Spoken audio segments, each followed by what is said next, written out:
Hi, I'm Blake Rayhans. And I'm Stacie Mallon. And you are listening to the Optimized AF podcast. We know life is hard. We're here to make it simple.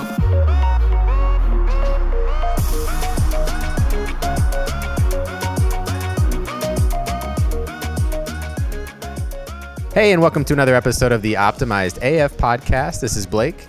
And I'm Stacie, and we are back at Galvanized for the second part of this episode with Chiara and Allen. Welcome back. And so we didn't go away for very long. You'll see by what we're wearing that we're pretty much in the same position. But it's been a week for you guys, so good for you. I hope it was a productive week. Yeah.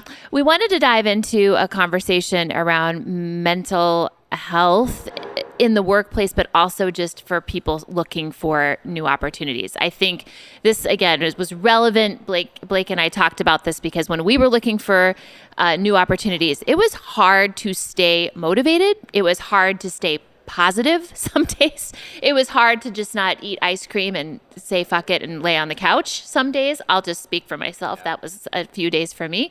And again, this was also in the middle of COVID. And again, we're seeing some opening up, right, in the world today. And there definitely, we talked about on the last episode, there's an opening of the market and there's more flow. But I think there's been a lot of trauma over the last year for people. So people's ability to sort of handle rejection, people's ability to handle unknown, I think is really challenging right now.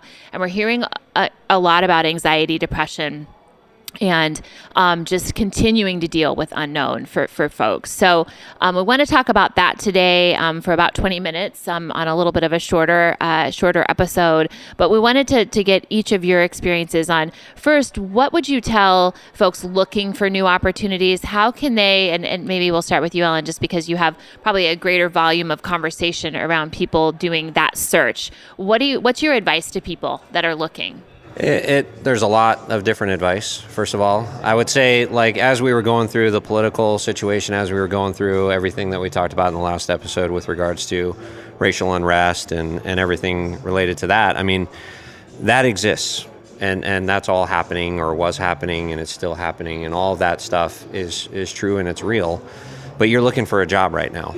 You know, if you start going down those paths and start to internalize that, your mental health suffers almost instantly. I mean, none of that is good for you to be doing all at once, you know, so you kind of have to compartmentalize things. And what I tell people all the time is if you're so dedicated to the politics and so dedicated to everything, you know, the social stuff that's happening, then you have to really find a balance. You really have to find people who are motivating. You have to have your tribe of people who you inventory often and say, does this person lift me up or is this person bringing me down? And you have to discard the ones, at least temporarily until you find a job. You have to discard the ones who bring you down. And we all have those people in our lives, and you have to exit. And you may even have to tell them that you're exiting so that they know, why haven't I heard from you in 3 weeks? Because you bring me down, dude. Yeah. You know, and I can't afford to be brought down right now. I think another big thing is, you know, I used to tell people all the time, when you're looking for a job, it's your full-time job. That's mine. And looking for a job is your job. But so, and we may disagree on this too, but you have to take time. You know, you can't only, I mean, even when you're at your job, you're not only at your job, you're still like palling around with people, you know, you're having cool conversations, you're going to lunch and forgetting about work for a minute. Those things have to still happen. They have to still be a part of your life. But you have to, like Blake was saying in the beginning, you have to organize and you have to keep yourself on a schedule. So if you do go for a walk around the block, if you do play with the dogs or go swim in the pool with your kids or whatever, you have to know, you know, I'm back at my desk at 2:00 looking for a job. I also recommend that you dress, you know, as if you're going to work. You don't have to do it every single day. And during COVID, I mean, we all dress differently anyway when we're going to our jobs. But you probably should dress, you know, as if you were showing up at the office, because everybody carries themselves a little bit differently then. You carry yourself a little higher. You know, your head's held a little higher. But to me, the most important thing is take inventory of who you talk to, what you're feeding yourself with. You know, if you're watching the news, if you're watching this, if you're watching that, and you feel like overwhelmingly depressed, Start to eliminate those things. Start to eliminate social media. Start to eliminate all the things that bring you down, because when you're looking for a job and you're interviewing for jobs and you come across as down, chances are really good you're not going to get that job. Yep. You have to be That's upbeat. right. People want to be around people who are positive, upbeat, successful. And when you sound depressed, I'm not hiring you. You're depressed. Why do I want to be around you? So you got, there's an old saying, fake it till you make it. And I hate to use it. I really hate to use it, but you gotta get to the end goal. And the only way to get there is to walk with your head held high. Yep. And reach out to anyone who can force you to do that, at least for an hour of an interview. I called you a lot when I was out, so thank you for that. You did not tell me to put on pants, which I did not, so I probably should have used that advice. I was in athleisure pretty much nonstop. I was like a little too comfortable when I went to go put on real pants. It was kind of a problem. What would you tell folks? He said it. Like I would say, almost the only tweak I would make is, I believe, and he said that during that time, if you have to cut out negative people for that time, I say cut them out completely and forever. That's good. Yeah, I'm done. I'd rather have 4 quarters than 100 pennies. Yep. I don't deal with people who bring me down. So other than that, I would go exactly what Alan said. The only reason I say that is because a lot of those people are family. And don't care. Yeah, a lot of times you can't exit family. A lot of times. I mean, some people do, but a lot of times you can't. Yeah, but so I agree, and I also say I agree with what Alan. Even during COVID and Carvana's casual dress, like you can dress like this, you can wear sweatpants, honestly. But even during COVID, and when we're work from home 100%, I dressed every day. It's different. You gotta It's a mindset. It's a mindset. Yeah. So I agree. Everything Alan said. Well, and I think we talked about this in the beginning of episode 1, but I'll repeat it, which is that Blake and I started this podcast during that time because we identified the need for some structure. Yes. And I think one piece of advice I started giving people off of that was, start to have a LinkedIn presence, start to develop a LinkedIn presence as part of your job search. So, get used to creating some social postings. It gives you some structure. Like, I'm going to dedicate 30 minutes of my day to that, of consuming things on LinkedIn, sharing things on LinkedIn, whatever that is, because it probably will ultimately benefit you in the long term anyway, but it does give you a structural element. Then you can do, I'm not talking about job search on LinkedIn, I'm talking about anything else on LinkedIn or any other medium that you want to consume material, educate yourself, whatever, and then block your time to do your job search, because that can, with notifications and everything else, that can bleed into Lord knows what. And I think having some structure around, now that people are kind of coming back out, I would tell you to schedule lunches and meetings again, because I think, to Alan's point, getting out of your house and going and having, even if it's a friend and not a networking lunch, just having that human interaction and getting people's advice and getting feedback, if it's one of your quarters and not your pennies, I think that's something that people can start re-engaging in at this point. Yeah, I mean, the routines are so key. I think that, we talked about this, that, setting really great, healthy habits. And we did this. We had great routines prior to COVID hitting, prior to losing our jobs. And one of the first things that went out the door was all these healthy habits and routines that we were so accustomed to doing. And, even a couple of people who probably felt like we were really ingrained in those things allowed those to fall by the wayside. So I think the encouragement is that if you're out there searching, you need to make sure that you understand what those things are that fill your bucket every single day and get into the habit back of doing those. But I do know that from a snowball effect, rejection after rejection after rejection after rejection made it very difficult to make it a full-time job. There were many days where I had hit it so hard and didn't get a response. And I'm like, wow, I'm not getting a single, email back. And then I'd get the one and it was like, yay. And then that went nowhere. And then you're like, oh, and then you go back and it was that repetitive snowball that built. So then there'd be days where I wouldn't even look. Yep. Yeah. Wouldn't even look. I think it's mindset. We always talk about mindset. I feel like a broken record. But one thing I've said to James is that this is a very short time. And then you're going to be right back where I am, which is I can barely breathe and have no time to go to the bathroom. Yep. So if you shift your mindset to this as opportunity to go back to the gym and start to make my lunch because I have the time, or prep my food. Like, if you start to shift your mindset around this is a time of opportunity to reset my habits, what are the other mindsets you would say are helpful, even when it comes not even necessarily looking for a new opportunity, but as people are transitioning maybe back into the office or staying home, what are the things that you have heard from a mindset that's helpful? Yeah. So one of the things that I wanted to comment on, which you guys were just talking about, there's a great author by the name of Dr. Benjamin Hardy, who wrote a book called Personality Isn't Permanent. And in his book, and one of the things that I think is just an amazing philosophy on life is, this didn't happen to me, this happened for me. And, that to me is the most amazing mindset. This didn't happen to me, this happened for me. No matter what it is that you would ordinarily say, why is this happening to me? It's more, why is this happening for me? And what can I learn from this? But counting wins and losses, like you counted all those rejections as losses, you can reframe that story and count those as wins. If you're trying desperately to get a job at Carvana and suddenly Carvana says, we don't want you, that's a win, because I don't have to spend an ounce of my time or energy thinking about going to work at Carvana anymore. So now I have room to think about where I'm going to go to work instead of going to Carvana. And that to me is a win, because you have more capacity to think about, okay, where else can I go? So I tell people all the time, you got to reframe your wins and losses, even if it's only for a period of time. But a rejection has to now be a win, because now I have the ability to focus on where I am wanted, where I can get an opportunity, where I can get a job. Not getting feedback can be a loss, but not getting feedback can also be interpreted as a win, because I wouldn't want to work for that company anyway. Yeah. They don't provide candidate feedback. I'm not even going to shop there anymore. Why would I buy a product from that company that doesn't provide candidate feedback? All of those things you can just reframe. This is why he's a better human than me. I can't do that. Like, I love that. That's so awesome that you can do that. And in theory, I love it, and you're so good at it. I don't think I'm that good of a human. Like, I'm too flawed to do that. Like, I don't think I can do that.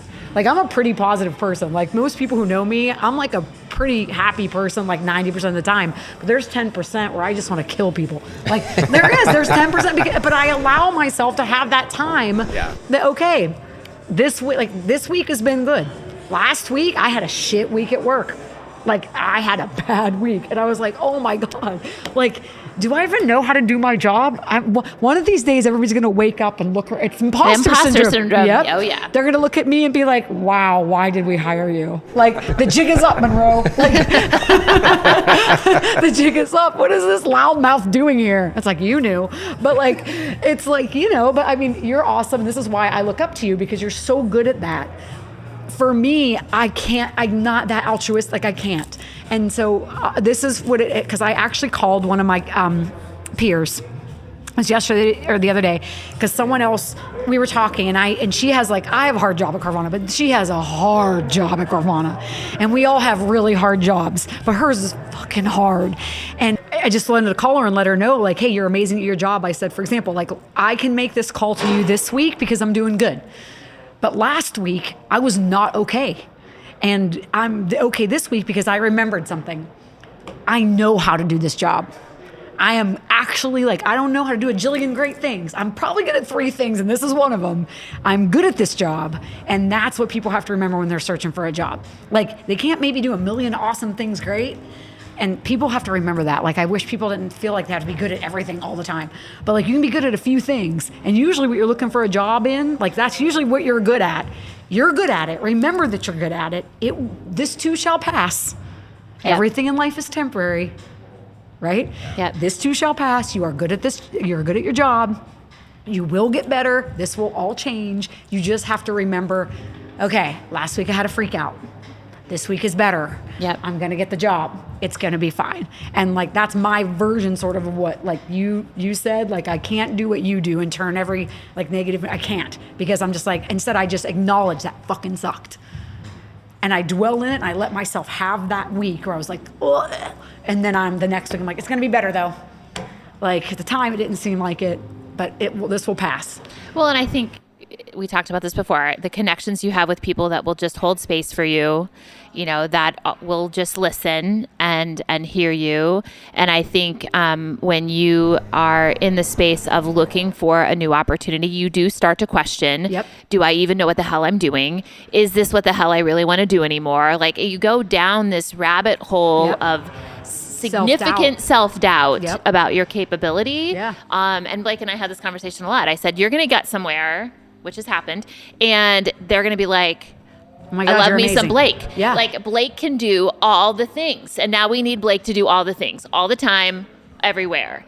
And I think that is what we have to continue to keep in mind for ourselves. I think when you have a significant other looking for a new opportunity, personally, that is that's a space too that you have to start to help them continue to reinforce. You're really good at what you do. I know you're good at what you do.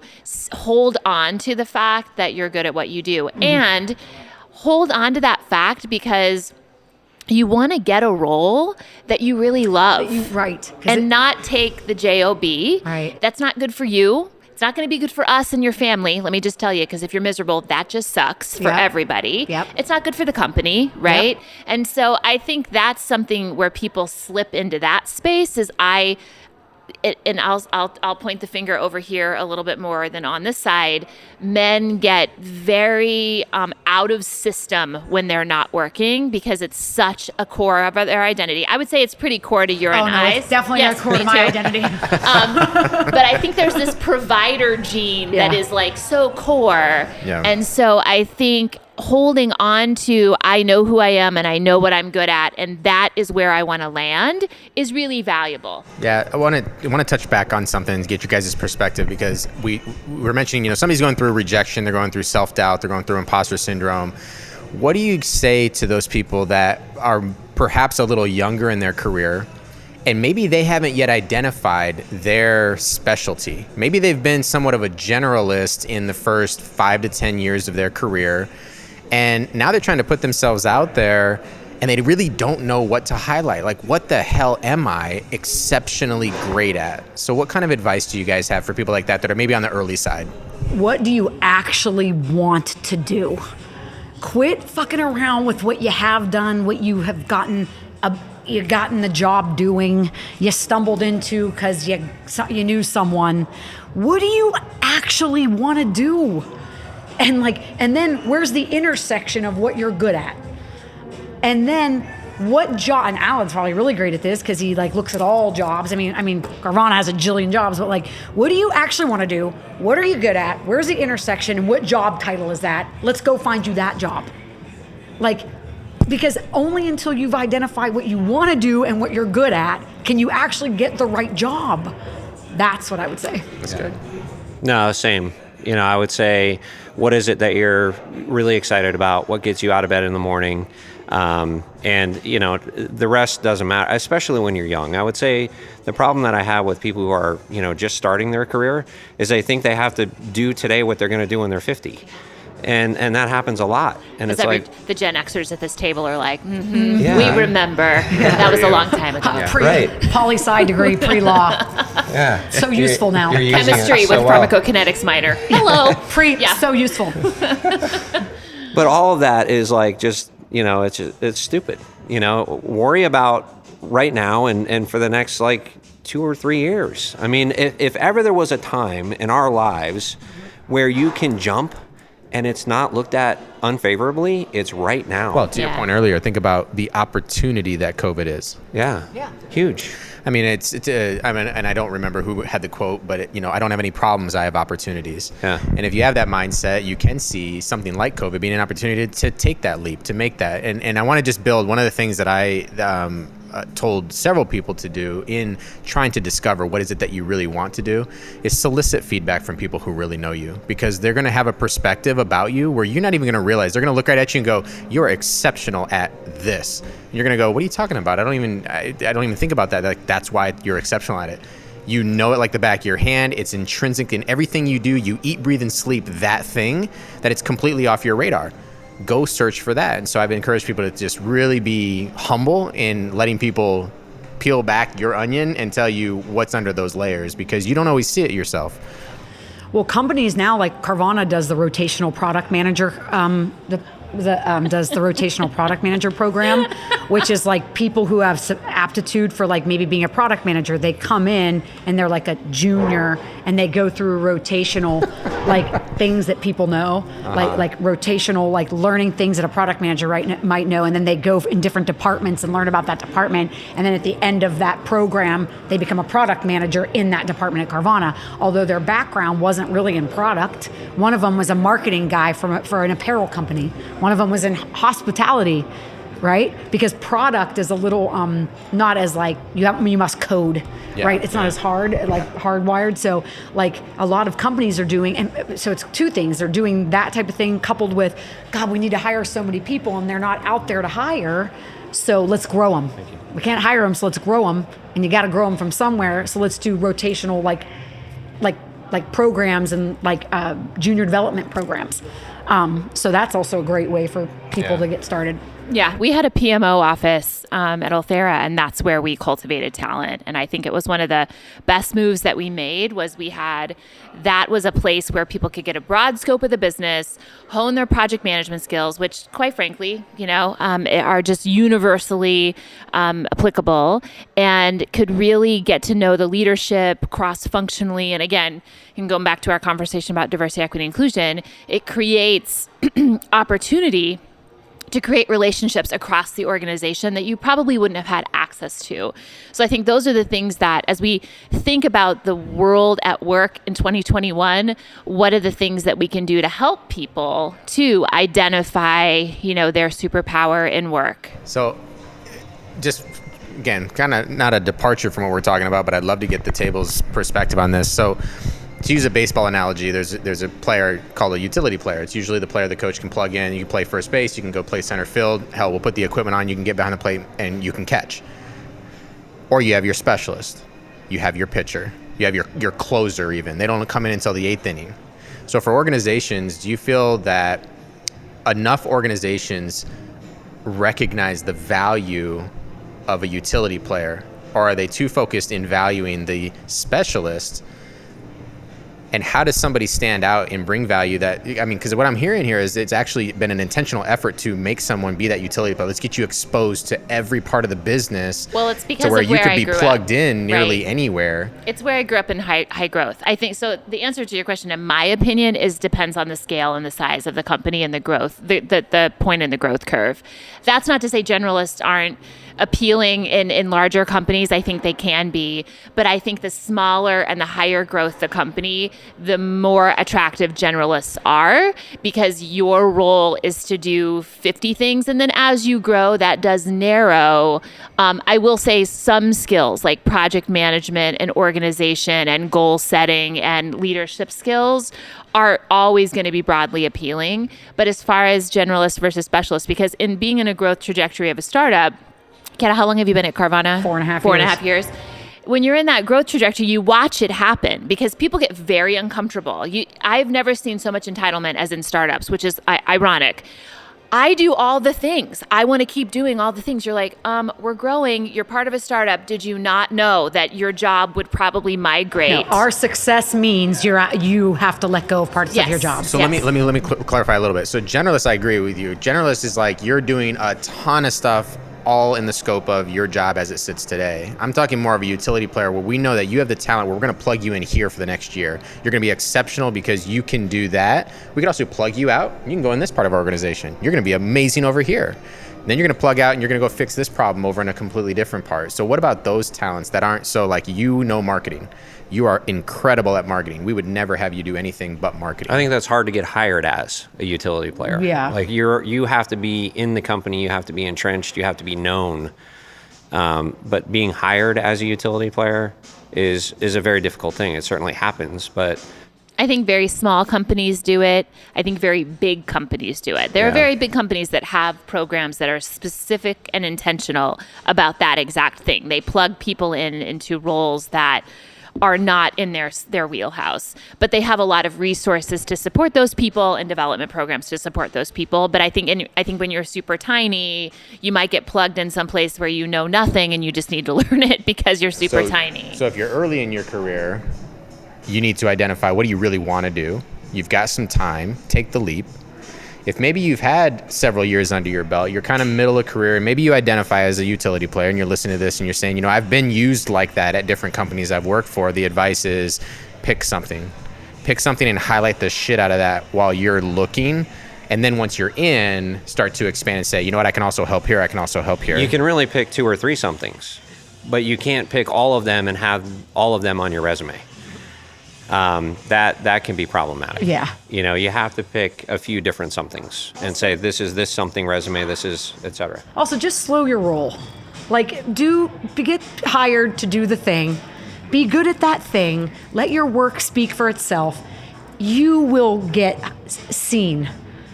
And they will come to you and say, man, you're really good at that. Do you guys find that a lot, where people continue to sell themselves even after being hired? Well, especially if you hire overachievers. We hire overachievers. We hire these smart and not braggy, crappy overachievers, not the braggers. Carvana has these 7 core values, and we hire to them, and they're usually just smart, capable, awesome people. And so by definition, those people do great things, and we notice what they're doing, and then we turn it into a joke. Stacie just killed it over there. I have a job opening on my team. I'm going to steal Stacie. Chiara, you're not going to steal Stacie. I'm like, watch me. She's almost a year done in that. And we joke about it. So if you're, and meanwhile, Stacie's not said she wants to come work on Chiara's team at all, right? It's kind of like a joking poaching pool. And if you're doing good things, you'll get, the people at Carvana will notice, and we'll wait, and then we wait, because we foster development for yourself if you want to do something cool. And then we say, hey, Stacie, I might have an opening on my team. But there's an internal transfer process that you must go through. Talent development handles it, and there's processes. But the point is, you don't have to sell yourself. You'll get tapped. I think that's true at Carvana. I don't think that's true everywhere. I know, but we're I mean, we have figured out a few things. Yeah. This is one of them. Because I think it is important to advocate, and so I think when you're watching growth, because I will say I've been at some companies where if you kind of waited and just did your role, but I think one thing I've told a lot of young people that I did early in my life, and again, very grateful for being at high growth companies, because it was sort of like there was nobody else, so you stepped into a lot of things. But what I learned was, that's really where I was learning, and I would ask, to be involved, and ask to step into things that were uncomfortable in order to learn. And so that kind of lifetime learning thought process is incredibly valuable. And but I think you do have to advocate and sometimes ask inside of organizations that are not so mature in their ability to see talent, because I've been at a lot of those too. Yeah. No, I was going to go back to something Chiara said earlier, because you said very nice things about me, which I appreciate. But you have an insane ability. I mean, you remember the days when we were at Robert Half together. I mean, this girl every single day would walk in with a smile on your face no matter what. So I don't know what you're talking about the inability to, if you can't get over yourself, you have a great ability to help other people get over themselves, which is about as great a gift as any gift you can possibly have. Yeah. Next so subject. Kudos to you, because that's an amazing gift. I will say, in reminiscing about that team in general, such a great team. It was such a great team, and it was. So we'll leave you with this maybe too, is that it was so much fun, and it was a very high pressure environment. We talked about someone in the last episode. That was helping to create some of that pressure, but it was very high pressure. It was really a sales, org, and we were delivering candidates inside of a recruiting org. But we had fun, I feel like, every single day, and we had people that were really funny on the team, and we had people that made everything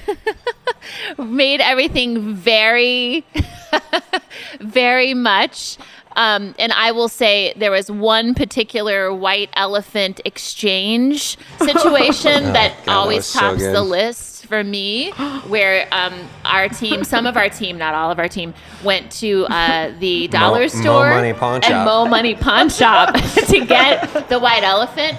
And the ladies that were in the accounting team's division were not happy with the situation that occurred after that, because we had all sorts of... They weren't only not happy, they were extraordinarily sad. Yes. Because they brought nice things. And They you brought did really not nice- bring nice we things brought to that awful giving. things. But we did get the big blue bear back. We did. So he was our mascot. He was white. Babu. Babu. Every team needs a mascot. He was a couple feet tall, and he was blue, and he was Yeah. plastic, and he hung I got from him our at side. the... Filled with class. I made He somebody was. get him off the top shelf of the dollar store because they had him racked all the way around. And I'm like, I bet nobody's ever bought one of those things. That's going in my bag. Dollar Babu and a dollar bag. So classy. So we will wrap up with one thing we always ask guests to do. So we didn't prepare you for this either, so you're welcome. Is just one tangible piece of advice that people could apply immediately. That's something that, whether they're looking for a job or they're Struggling, right? We're in Yeah. this episode, we're really trying to tap into those people that maybe feeling a bit Use it. disheartened, at this moment. But what kind of tangible piece of advice or very tactical thing can they take action on? besides listen to club music on Yeah. a Friday Besides, afternoon. Yeah. You or me? You. I would say don't try to win every conversation. Like, that to me is a big deal. Like, listen more than you talk, and don't try to win every conversation. Walk away with something that you didn't have before you met that person that you're talking to. And I think just generally speaking, that's a great mentality. But when you're looking for a job, there's so much you can learn if you're not always trying to defend yourself or always trying to win. Stay thoughtful and stay organized and just keep at it. It's not, and please don't think it's easy, because it's not.